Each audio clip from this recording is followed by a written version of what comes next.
Nah, baik ya kawan, pada malam hari ini tadi kita sudah sama-sama meneriakkan siap bersaudara, siap bersatu. Di sini saya ingin ingatkan diri saya khususnya dan untuk seluruh umat Islam pada umumnya, bahwa Allah Subhanahu wa taala berfirman dalam Al-Qur'anul Karim, faqala ta'ala innamal mu'minuna ikhwah. Saudara, ini ayat menarik. Innamal mu'minuna ikhwah. Innama adatun min adawatil hasr. Innamal mu'minuna, sesungguhnya orang-orang yang beriman itu ikhwah, bersaudara. Tapi jangan penggunaan innama yang tadi kita katakan adatun min adawatil hasr. Pengertiannya tidak lain dan tidak bukan, sesungguhnya orang beriman itu adalah hanya mereka yang mau bersaudara. Artinya jangan ngaku sebagai orang beriman kalau kita nggak mau bersaudara sesama kita, saudara. Jangan ngaku sebagai orang beriman kalau kita sama kita menggontok-gontokan, kita satu sama lainnya saling menjatuhkan, kita satu sama lainnya saudara saling menyerang. Jangan ngaku orang beriman, saudara. Orang beriman wajib mereka bersaudara sesama mereka, saudara. Dan menarik, Allah sebutkan ukuran persaudaraan bukan suku, bukan nasab, saudara, bukan negara, bukan teritorial, bukan darah, tapi ukuran persaudaraan di sini adalah iman. Innamal mu'minuna ikhwatun, saudara. Sesungguhnya orang yang beriman itu bersaudara. Dari persaudaraan, saudara, yang Allah deklarasikan di dalam ayat ini bukan berdasarkan hubungan darah, bukan berdasarkan nasab, bukan berdasarkan silsilah, bukan berdasarkan suku, bukan berdasarkan budaya, bukan berdasarkan bangsa atau negara, tapi berdasarkan iman. Iman, saudara. Selama kita beriman sebagai orang mukmin, saudara, maka kita bersaudara.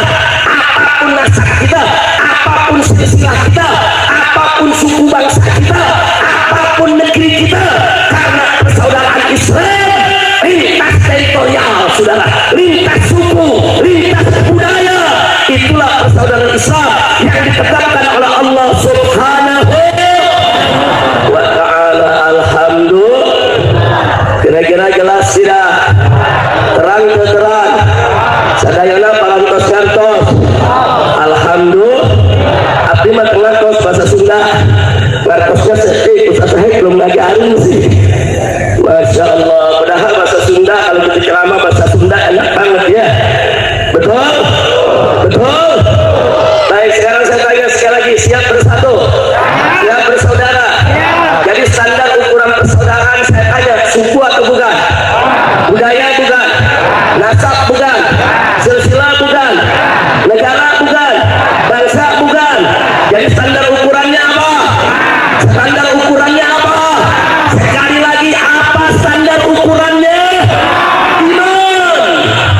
Makanya dalam hadis Nabi mengatakan al-muslimu akhul muslim. Orang Islam saudaranya orang Islam, saudara. Ini sudah dinyatakan oleh Nabi alaihi salatu wassalam. Bahkan nggak sampai di situ, Nabi memberikan perumpamaan persaudaraan Islam dengan perumpamaan yang luar biasa, saudara. Apa beliau katakan dalam satu hadis lainnya? Kama qala Nabi sallallahu alaihi wasallam, matalul mu'minin fi tawadihim wa tarahumihim wa ta'atufihim kamathal jasadil wahid idza shaka minhu udwun tada'alahu sa'irul jasad bis-sahari wal humma. Subhanallah, luar biasa, saudara. Nabi sejak 15 tahun yang lalu sudah mengajarkan kepada umatnya, saudara, bagaimana sih bentuk persaudaraan kita semestinya, saudara. Jangan cuma berteriak bersaudara, bersaudara, bersaudara, tapi pada prakteknya justru kita bermusuhan, saudara. Mari kita lihat apa beliau katakan tadi, masalul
saudara.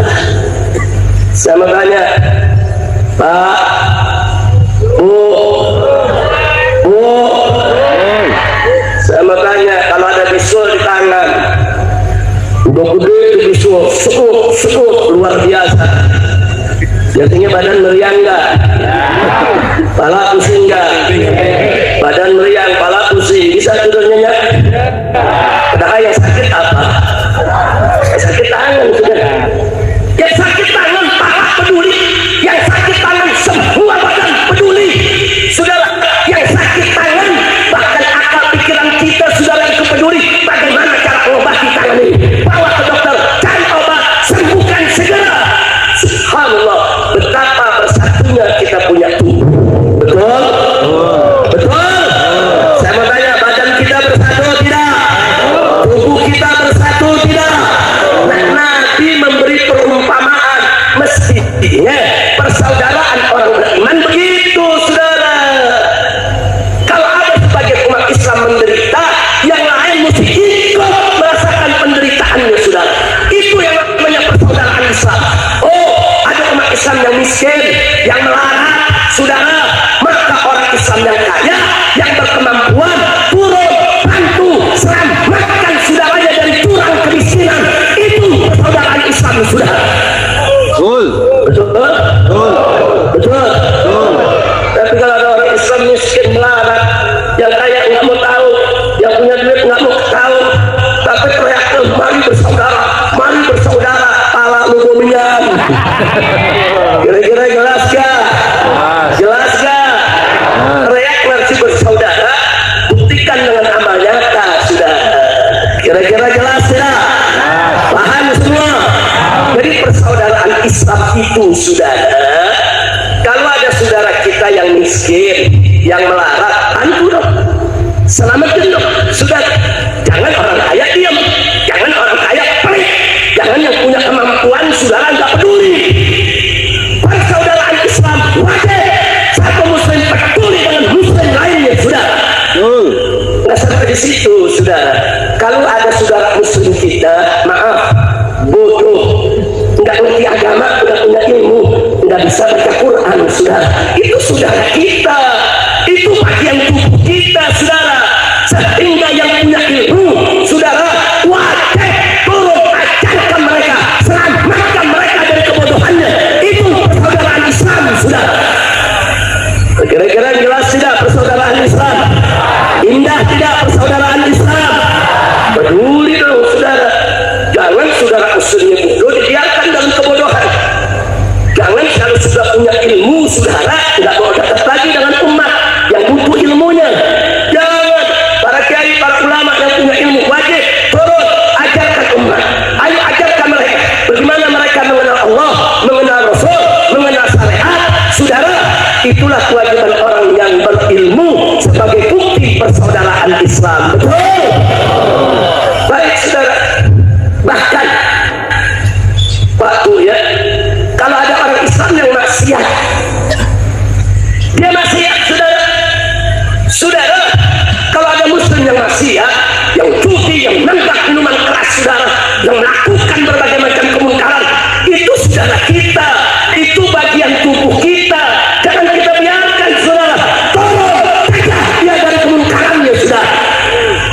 Kalau dia berbuat maksiat, berarti dia sedang menuju ke neraka jahanam. Itu saudara kita, jangan dibiarkan, saudara. Nasihati, peringatkan, tarik, cegah dari kemunkarannya, selamatkan dia dari neraka jahanam. Itu persaudaraan Islam. Makanya, saudara, Nabi pernah bersabda, ini hadis menarik, saudara. Apa kata Nabi alaihi salatu wassalam? Unsur akhaka zaliman au madluman. Kata Nabi, unsur akhaka, tolonglah saudaramu, zaliman au madluman, baik dia zalim atau dia madlum, baik dia yang berbuat jahat atau orang yang dijahati, saudara. Luar biasa, para sahabat bertanya, ya Rasulullah, nansuruhu in kana madluman, tentu kami akan tolong dia kalau dia itu dizolimi, dijahati,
itu urusan orang Israel, itu urusan orang lain, itu bukan urusan kita. Kurang ajar.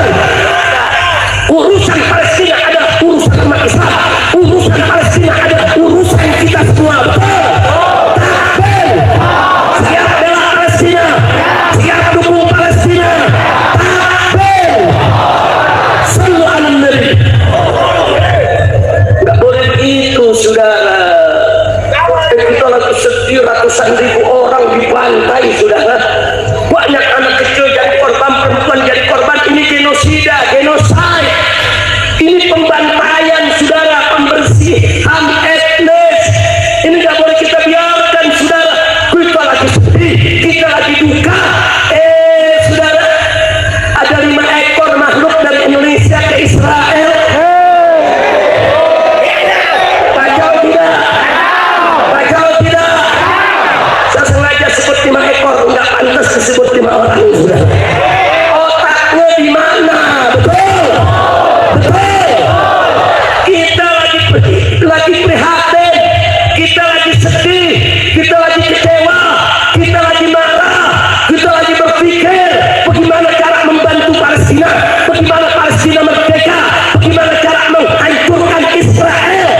Tahu-tahu, saudara, ada orang-orang buta dari Indonesia yang sok tahu, yang sok pintar, yang sok berbudaya, datang ke sana menemui Presiden Israel. Kurang ajar. Kurang ajar tidak? Kurang ajar tidak? Tapi saya nggak salahin juga sih. Ada pepatah berbunyi, guru kencing berdiri, murid kencing berlari. Itu zaman dulu. Sekarang ada peribahasa bagus. Apa bunyinya? Guru kencing berdiri, murid kencingin guru. Betul? Betul? Lo maksudnya apa deh? Sebelum 5 pemuda ini, saudara, ke Israel, beberapa tahun yang lalu guru-gurunya udah ke Israel. Betul? Ada kiai itu yang ke Israel, saudara, menemui Netanyahu, saudara. Langsung dia temui itu Perdana Menteri daripada Israel. Nggak sampai di situ, bahkan kelompok-kelompok ini, saudara, pada saat pertama kali terjadi perang di tahun ini, badai Tufanul Aqsa, saudara, mereka masih bela Israel dengan mengatakan Palestina aman, nggak ada perang. Bohong, itu cerita perang. Kurang ajar. Dia mau tutup-tutupi itu berita kebiadaban Israel. Muncul lagi Abu Jamban. Abu Jamban kalau mulutnya bau. Abu Jamban bela Yahudi, bela Israel, saudara. Nyala-nyalain Palestina. Kurang ajar enggak? Kurang ajar tidak? Saya mau tanya, yang begini-begini diemin, saudara, atau hajar? Diemin atau hajar? Berani kejar dan hajar. Takbir. Sallu ala Nabi. Saudara, kalau udah nggak mau bantu Palestina, diam. Kalau udah nggak mau bantu Palestina, jangan bertingkah. Betul? Betul? Nah, justru Palestina ini, saudara, harus menjadi kewajiban kita bersama. Nggak boleh kita lupakan, saudara.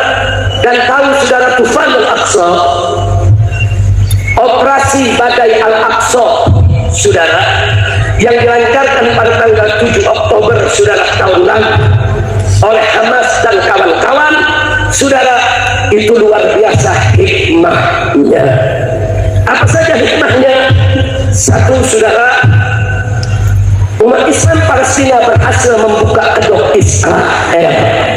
Selama ini mereka sering membantai orang-orang Palestina, tapi dunia diam. Bahkan di tahun 80-an ada pembantaian Sabra dan Kasila, saudara. Pengungsi-pengungsi di tenda-tenda pengungsiannya dibantai oleh Israel. Korbannya banyak perempuan, banyak anak kecil. Dunia diam, dunia bungkam, saudara. Karena ketika itu media-media mainstream seluruh dunia dikuasai oleh mereka. Dulu belum ada medsos, saudara. Dulu belum ada medsos, semua disembunyikan. Orang tidak boleh tahu kalau Israel itu bobrok pecah. Yang ditunjukkan Israel pintar, Israel hebat, Israel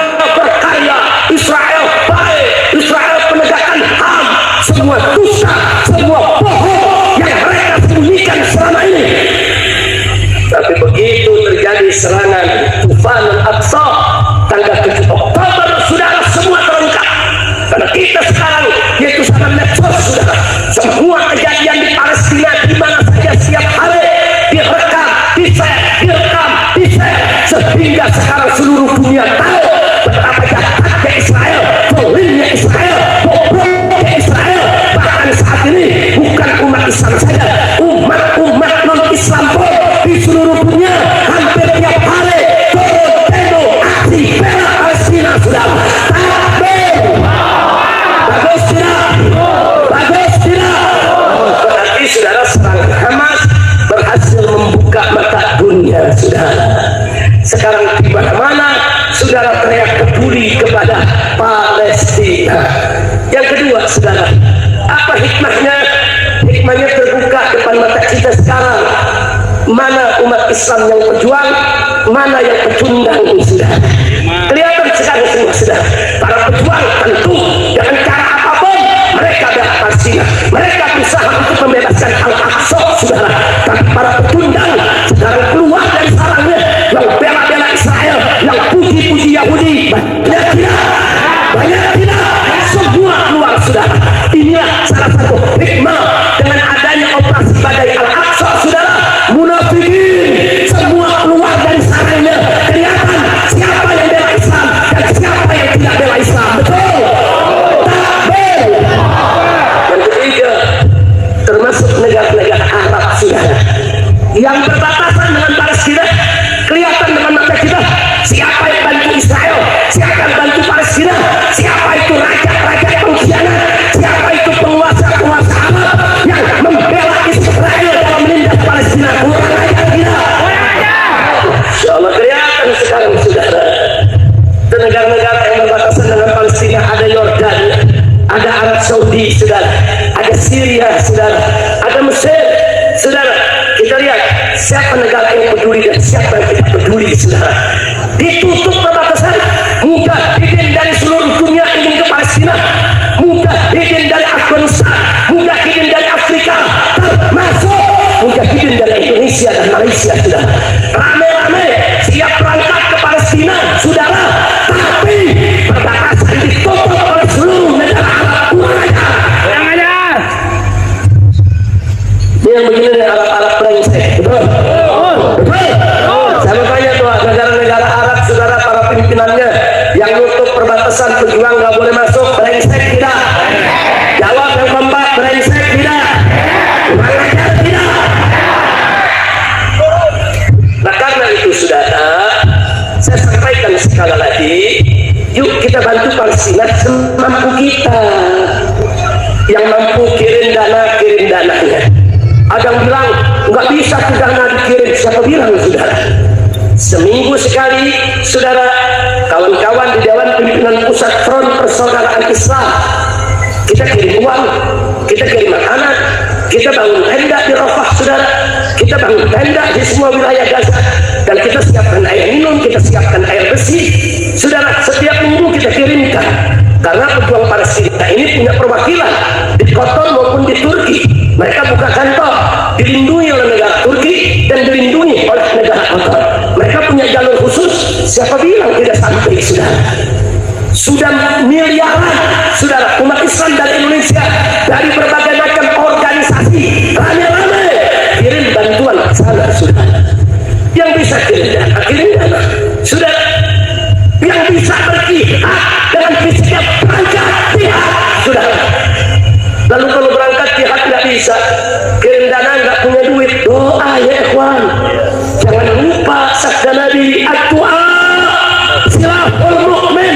Doa itu adalah senjata orang yang beriman. Dan kalau lagi ada acara aksi, turun. Ada yang bilang, demo itu kan bukan sunnah Nabi. Unyil. Demo itu bukan sunnah Nabi, bid'ah, nggak perlu kita kerjakan. Pahala lo bumian. Mau dalil gak?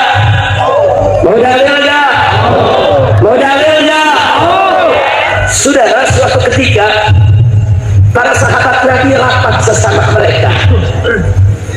Apa mereka bilang? Siapa di antara kita yang berani membacakan Al-Quran di depan orang-orang kafir Quraisy? Kalau orang kafir Quraisy lagi kumpul di depan Ka'bah, perlu ada di antara kita yang baca Quran sekalian. Baca depan mereka, semua diam saudara. Tahu-tahu ada sahabat badannya kecil saudara, kalau jalan juga ketiap angin goyang, kecil itu badan, angkat tangan, kata dia apa? Anak, saya yang akan baca Al-Quran kepada orang kafir. Siapa dia? Sayyidina Abdullah bin Mas'ud radhiyallahu ta'ala anhu, pelayan Nabi, salah satu tukang ajarnya Nabi selain Bilal saudara. Pelayan Nabi yang suka bawain sepatu Nabi, tongkat Nabi, jubah Nabi saudara, yang ke tangan. Terus sahabat-sahabat keberatan, kata mereka, jangan kamu ini udah badan kecil, nggak ada tenaga, udah gitu kau bilang kamu kecil, suku kamu kecil, nanti kalau kamu diganggu nggak ada yang bela. Saya pengen yang lain ya, punya suku besar seperti dari masyarakat Quraisy, umpamanya sahabat. Enggak, Abdullah bin Mas'ud bilang saya yang akan baca. Anak sahabat saudara Abdullah bin Mas'ud saudara besoknya keluar dari rumah menuju Ka'bah. Di depan Ka'bah pemuka kafir Quraisy lagi kumpul. Ada Abu Jahal, ada Abu Lahab, saudara, ada Abu Sufyan, kumpul semua. Lalu apa yang dilakukan oleh Abdullah bin Mas'ud? Beliau membaca surat Ar-Rahman dengan suara lantang, saudara. Ar-Rahman, Allahul Quran, dan seterusnya, saudara. Itu orang-orang kafir saling memandang. Ini Ibn Mas'ud baca apa nih? Semua dengerin. Oh, ini baca yang diajarkan Muhammad. Ini jampi-jampi sihir ini bahaya ini. Kurang ajar ini dibaca depan kita. Dia nantang kita, digebuki, dipegang Abdullah bin Mas'ud, dibanting, ditendang, diinjak, saudara, sampai luka lebam-lebam, saudara, hampir mati, saudara. Kemudian ditinggalkan oleh orang-orang kafir, begitu luka sudah parah. Abdullah bin Mas'ud sampai pingsan dibuatnya. Kemudian setelah sadar digotong sama sebagian kawan-kawan saudara, dibawa masuk lagi di tempat rapat kemarin saudara. Apa kata sahabat yang lain? Kita bilang juga apa? Jangan kamu nggak bisa melawan, badan kecil, luka begini, kau hampir mati. Apa kata Abdullah bin Mas'ud? Wallahi, kalau kalian makan lagi depan mereka, subhanallah, takbir. Saya mau tanya, baca Quran di depan orang-orang kafir saudara, supaya mereka dengar, mereka tahu perasaannya sahabat Muhammad. Itu namanya apa? Unjuk rasa bukan? Saya mau tanya, itu unjuk rasa bukan? Unjuk rasa saudara. Dimakan ke orang-orang kafir, dia menunjukkan, hei saya Islam, kamu apa? Ini Quran saya baca, kamu apa? Itu unjuk rasa depan mereka saudara. Cuma bedanya Abdullah bin Mas'ud berani unjuk rasanya sendirian, tidak rame-rame. Saya mau tanya, unjuk rasa bukan? Ayo jawab, unjuk rasa bukan? Enggak. Nabi enggak marah. Enggak, Nabi enggak marah. Enggak, saudara, bahkan dipuji oleh Nabi. Apa yang dilakukan oleh Abdullah bin Mas'ud radhiyallahu anhu. Kira-kira jelas tidak? Ada lagi saudara kejadian. Kali ini Hamzah bin Abdul Muttalib yang memimpin. Di bawah itu yang namanya Bilal, saudara, bekas budak saudara yang masuk Islam. Di bawah sahabat-sahabat yang katanya sukunya lemah, saudara, semua di bawah. Jangan berbaris dengan Hamzah bin Abdul Muttalib, saudara. Mereka jalan di jalan meneriakkan la ilaha illallah, la ilaha illallah. Saudara, dihadang orang-orang kafir, dipukul sama Hamzah. Kenapa? Hamzah jagoan kota Mekah, saudara. Begitu dipukul masih Hamzah nggak berani dihamal, saudara. Jadi berbaris meneriakkan kalimat tauhid, mengelilingi Ka'bah depan orang kafir, itu namanya apa? Unjuk. Itu namanya apa? Unjuk rasa, itu aksi, saudara. Jangan dulu bilang aksi nggak ada dalil. Kalau ente nggak mau aksi nggak apa-apa, tapi jangan nyala-nyalain orang. Ikut-ikut ada orang aksi, tolak, masuk neraka. Iya. Ada nggak yang begitu? Ada nggak yang begitu? Ikut-ikut bid'ah, musyrik masuk neraka. Kayak nanti pintu surga dia yang pegang. Kacau tidak? Kacau tidak? Nah, jadi kalau ada aksi untuk Palestina, ikut saudara. Baik di Jawa Barat, di Purwakarta, maupun di Jakarta, ikut. Nah, sekarang ada nanya, Habib Rizik, apa manfaatnya ikut aksi? Saya sampaikan saudara. Saya bertemu dengan pimpinan Hamas. Waktu saya pindah ke Mekah, saya punya kesempatan ke Turki 2 kali, saudara. Selama di Turki, saya bertemu, duduk, dialog, musyawarah. Saudara, kita sampaikan apa yang bisa kita bantu dengan para pimpinan Hamas dan para ulamanya. Salah satu yang menarik apa mereka bilang? Saya tanya langsung. Saya tanya, ya Syekh, apa betul demo-demo umat Islam di Indonesia ini nggak manfaat buat kalian? Apa betul demo kami ini nggak ada nilainya, nggak ada harganya? Apa dijawab oleh mereka? Semuanya menjawab, lah ya Habib Rizik, itu demo-demo yang dilakukan oleh umat Islam di seluruh dunia, khususnya di Indonesia, itu menjadi motivasi buat kami, itu menjadi support. Yang tadinya kami merasa berjuang sendiri, oh ternyata kami tahu bahwa di aksar dunia, di ujung dunia sana, yang namanya Indonesia, ada yang peduli kepada kami. Itu support buat kami. Justru dengan kalian demo di sana, semangat kami makin membara, semangat kami makin naik untuk terus berjuang. Dan itu bukan hanya menghibur kami, itu bahkan menjadi amunisi kami untuk terus berjihad membebaskan Al-Aqsa. Jadi saya tanya, kalau gitu demo manfaat tidak? Manfaat tidak? Jadi orang-orang yang bilang nggak manfaatnya, nggak pernah berjuang, kerjanya tidur dulu di rumah saudara. Kerjaannya